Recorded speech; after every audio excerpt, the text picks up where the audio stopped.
Now, continuing the part of tax audit, once the provision is made applicable, either to that case, either 1 crore or 10 crore, the criteria has been very simplified that if it is exceeding above 1 crore, then you have to get it audited. But till 10 crores, they have kept again relaxation by way of 5% cash receipt or cash payment. If there are less than or equal to cash payment of 5%, cash receipt of 5%, then still till 10 crores the assessee need not have to get audited. तो भाई ये criteria तो अभी clear हो गया. अभी सवाल है how you are going to calculate this sale of 1 crore और 10 crore.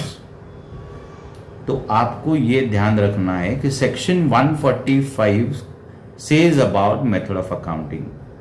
It says about the income will be computed as per the regular method of accounting employed.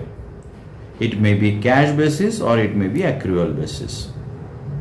Now it makes a big difference, as well as if it is including GST or excluding GST. So normally these are excluding taxes because tax is not your revenue. तो आपका जो income है, late से cell अगर होगा तो सारे sale bill की total, that is a ledger total of sales account, उसमें से आपने क्रेडिट नोट इशू किए होंगे, that is the sales return, that will be deducted.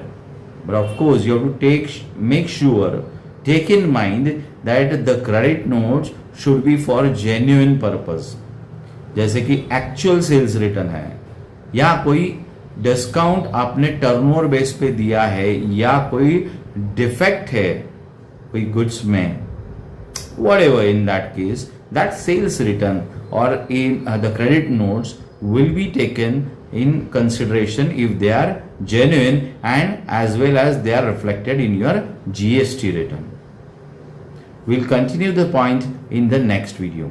Thank you.